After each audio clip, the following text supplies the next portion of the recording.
Help support the show by joining the Patreon or becoming a YouTube member. Also, hit that like button and subscribe if you want more Browns-focused content.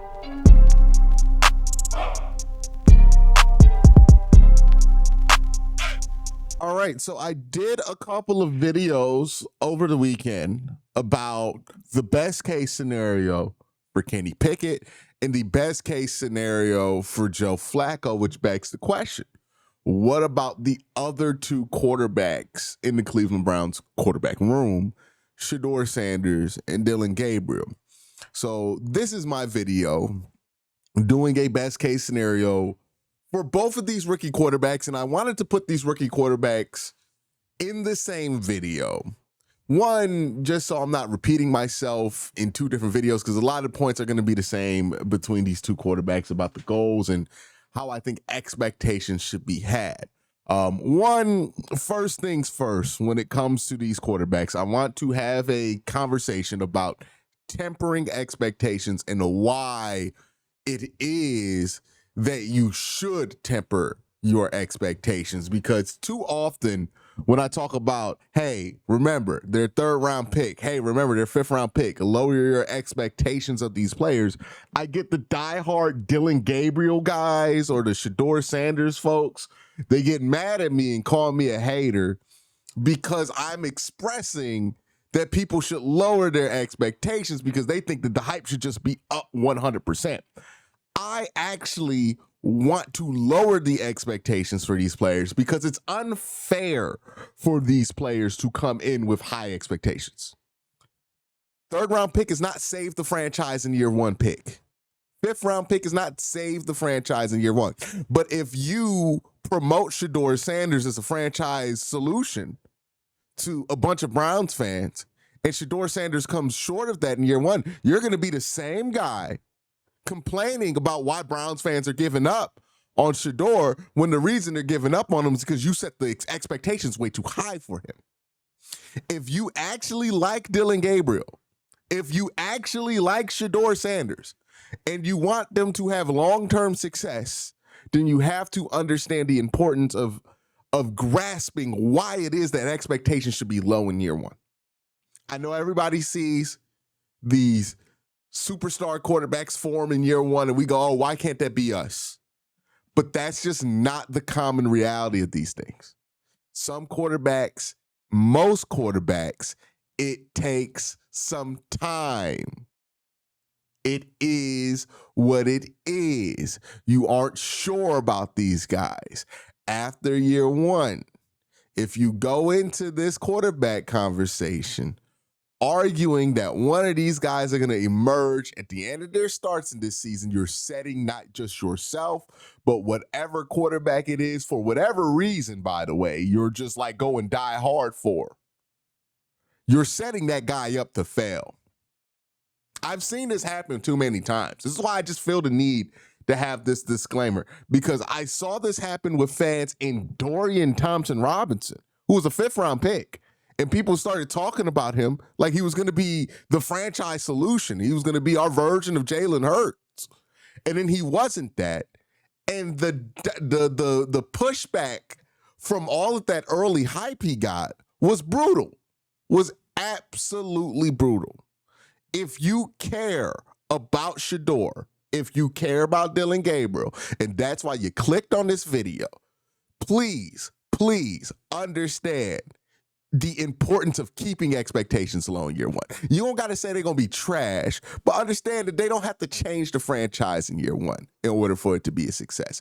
But if you make that the bar and they don't reach that bar, well, people are going to shit on your guy forever because they fell short of what you said the bar is going to be. That is why I think it's important to temper expectations, because you're not going to get a fair look out of Dillon Gabriel if you have the expectations be that he should be Brock Purdy.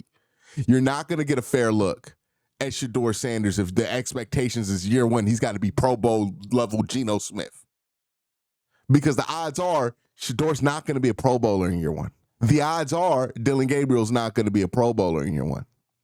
So when you set up unrealistic expectations for these players and then they fall short of those expectations, normal range of expectation for a rookie quarterback, but fall short of the range of expectations that were ridiculous that some people on the internet put on them, well, then you get a situation where a player gets shit on more than they have to.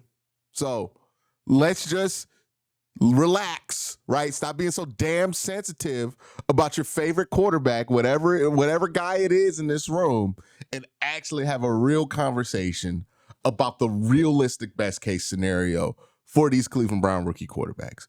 Because I've heard so much fan fiction, quite frankly, over the last 3 months. I have heard all types of fan fiction about these two rookie quarterbacks. And I get it. We're desperate. Right? We don't want to play Deshaun Watson anymore. We don't want to be in the Deshaun Watson business anymore. We don't want a world where he could even play a quarter. We're desperate. I understand it. But a lot of the stuff I've seen out there is just straight up pure fan fiction. Like I've heard people go like, oh, Dillon's going to show up. He's going to be better than Brock Purdy day one. I'm like, if it happens, cool. Like, that's great. But like just projecting that to happen off the ground, fan fiction. Same thing with like, oh, Shedeur is gonna be just like Tom Brady and all this. Like, hey man, it's fan fiction. Like, let's let it fucking happen before we're like, oh, it's gonna be this because he's wearing the number 12. A lot of silliness is out there. So, what are my realistic best case scenarios for these rookie quarterbacks? If we're looking at the big picture, right? If we're looking at one big goal that can be solved. It's one that I've talked about a lot since the draft. But if one of these quarterbacks, right, can become good enough that you feel comfortable starting them day one of 2026, that is a huge success. Whatever it takes to get to that point, whether it's low stats, high wins, low wins, high stats, however it is that you get there is how you get there. But if you end the season and you say, Dillon Gabriel, I feel pretty comfortable him starting week 1 next year. Or Shedeur Sanders, I feel pretty comfortable him starting week 1 of next year. You're in the place that you want to be at. Even if the Browns draft a quarterback in 2026, the odds are that the Browns are going to want that quarterback to play later in the season than week 1. So you want a week 1 starter, regardless of what goes down in college football, regardless of what goes down with Kenny Pickett and Joe Flacco. You'll want one of these rookie quarterbacks who are cheap for the next 4 years. And if they're good enough to be traded while you got like a Joe Burrow situation coming out of college football, let's say Cade Klubnik turns into Joe Burrow, and that's a no-brainer number 1 overall pick, and you have the rights to that pick. Okay, you're going to draft him, right? You're going to draft Cade Klubnik in that scenario. But, now you have a nice piece to move with Shedeur, or a piece to move with Dillon Gabriel. That is where, realistically, if we're looking at the big picture, you want to be with both of these quarterbacks or one of these quarterbacks by the end of the year. Whichever one it is, I could care less, right? My gut tells me if one of these guys are going to hit, it's going to be Shedeur, because that is the person that I like their tape better of the two. That is the person who has the more traditional NFL build of the two, even though Shedeur is lacking when it comes to weight. Like, he needs to get a little bit heavier. I know he's sitting at 212 now, but he played at 185 at Colorado. He needs to prove that he could play with that extra weight and still be athletic enough to move the way that he wants to. And Dillon, obviously, like, the height thing is a big thing for him to overcome, right? It's one thing to be 6 foot or almost 6'1", like Baker Mayfield or Drew Brees, right? And I think Shedeur's in the category where he's like 6'1" plus a little bit. They're not on the tall side of quarterbacks, but once you're below, 6 foot, you're like definitely under 6 foot. It becomes a completely different question about how to play quarterback there. So if I had to guess which one of these two I feel like is more likely to break out of the bunch, it's probably Shedeur, because he is more like most of quarterbacks in the NFL, whereas Dillon Gabriel will be unique for sure. If he hits, right, he will be the shortest quarterback to be a success in the NFL without being a athletic like marvel in college. Russell Wilson was an athletic marvel in college. Same thing with Bryce Young, who's still like not as athletic as Russell Wilson was at Wisconsin, right? Like, but still some issues there. And then obviously Kyler Murray, one of the most athletic quarterbacks we've ever seen. So Dillon Gabriel, he's just not the kind of caliber of athlete any of those guys were coming out. And it would be a big surprise, right, if he were able to hit. But again, that's just my thoughts on who of the two could come out here. And the big picture of what the best case scenario is for one of these rookie quarterbacks. If you get that from your rookie quarterback, you feel good enough about watching them play. Let's say they get like 8 games in and you feel good after those 8 games. And hey, this guy can play in the NFL. We can start this guy and just see what happens next year. Then you're in the best place possible you could wish for 2 quarterbacks that you took in the late part of the draft, right? Took Dillon Gabriel, pick 90-something. You took Shedeur Sanders, pick 150-something, right? If you get that out of those 2, good place. You're in a very good place if you're the Cleveland Browns. So that's the big picture. Small picture. What is best to expect out of these guys? Like, will they have a chance to make the Pro Bowl? Absolutely not. Will they lead the Browns to the playoffs? Very unlikely, right? I wouldn't even expect or put the expectation on these rookie quarterbacks that the Browns will have a winning record with them, simply because rookie quarterbacks, first year in the new offense, they might give you some sparks here and there, but offensive consistency, I feel like, is going to be an issue for this team. And it's just hard to win a ton of games in the NFL when you play in the AFC North, when you don't have a ton of offensive consistency. So there's a world where these guys play well. They're not able to win games because maybe they turn the ball over, make a rookie mistake here or there, or they're just not the offense is just not consistent enough on a play-to-play basis to be able to run what the Browns are going to want to run. And the reason I'm making a big deal out of offensive consistency is this. What the Browns are trying to do is stay ahead of the sticks, play smash mouth football, small gains football, right? 5 yards here, 3 yards there, 3 yards here. The problem with that kind of football is the margin of error for it is very low. So one false start, the drive's derailed. One sack, the drive's derailed, right? One holding penalty, the drive is derailed and the offense is derailed. That is why that's not a championship style of winning style of football, right? That can be played. You need more of a margin of error on offense, and that's why quarterback is the most important position in all of football, as it gives you a giant margin of error when your quarterback is really, really good, because that's somebody who could bail you out of 3rd and 15s and shit like that. I'm not expecting that to be where any of these quarterbacks are their rookie year. I'm expecting that there are going to be times where they can do that. There are going to be times where they can't, which means offensive consistency is going to be low. And when you have low offensive consistency, there's going to be quarters where you can't score. The defense is holding on by a thread, and the other team busts through, right? And they get the extra 10 points they need to win the game. That's going to be something that happens often with this team if everything goes as projected. I just don't think the offensive consistency is going to be there to win 10, 11 games the way that I would love for this team to win 10 or 11 games. I would love to be wrong, but that's just where I'm at.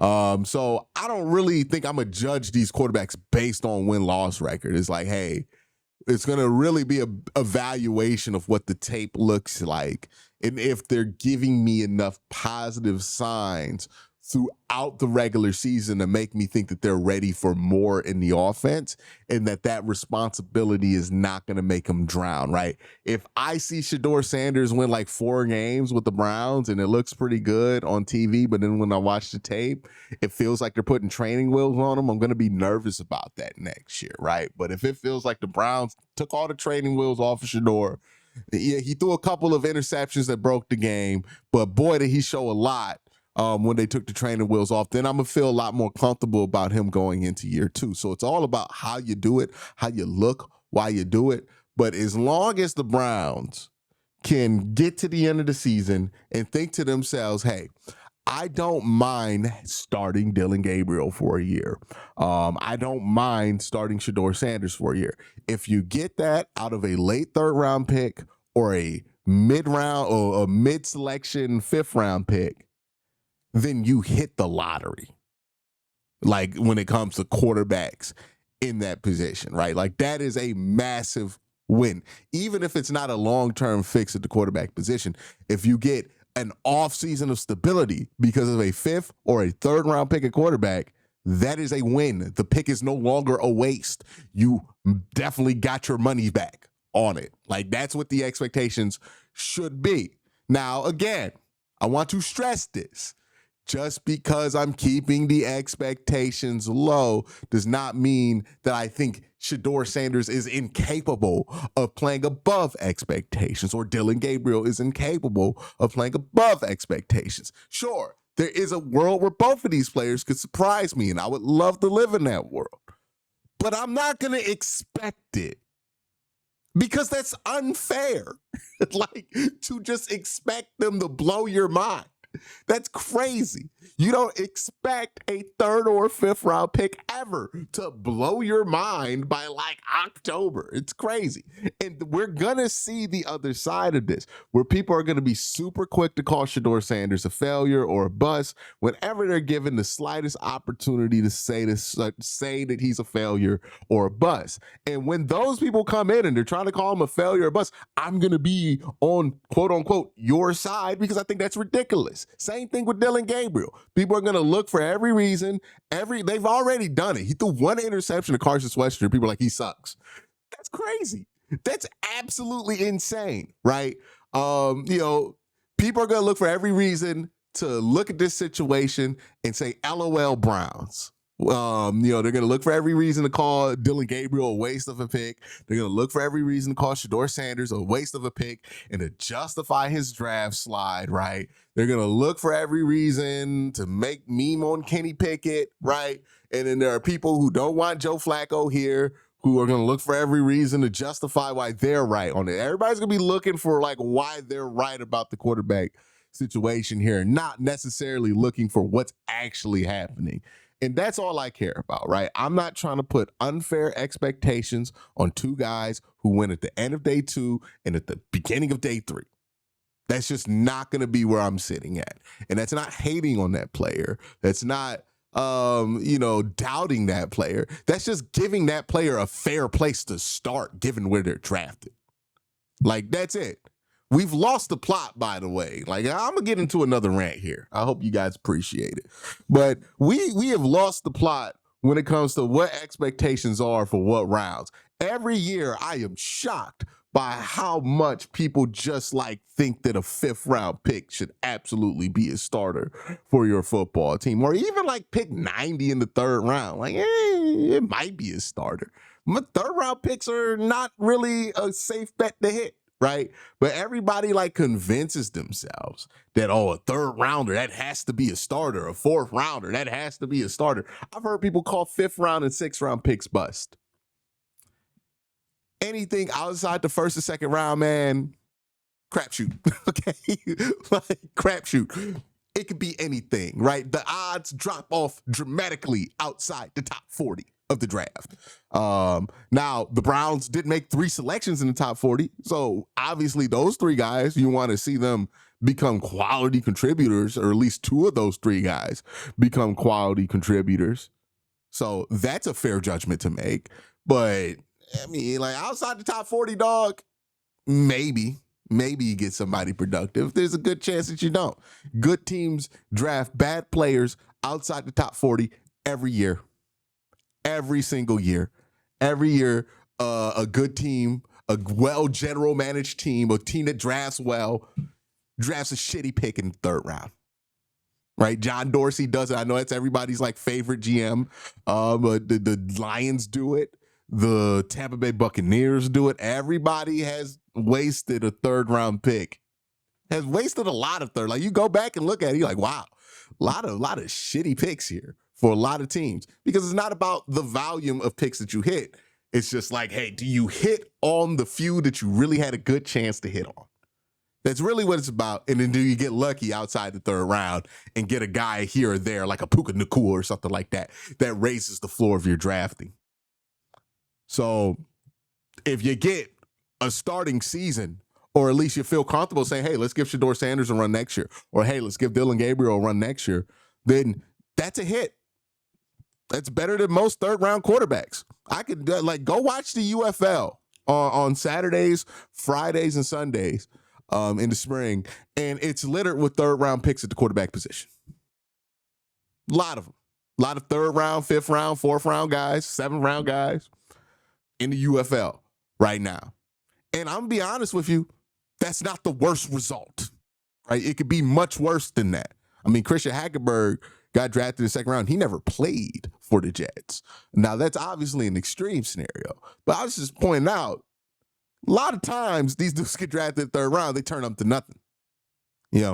So that's what I think a realistic expectation is for these rookie quarterbacks. Y'all let me know what y'all think in the comment section below. Have an even better day. Have a good night. Peace.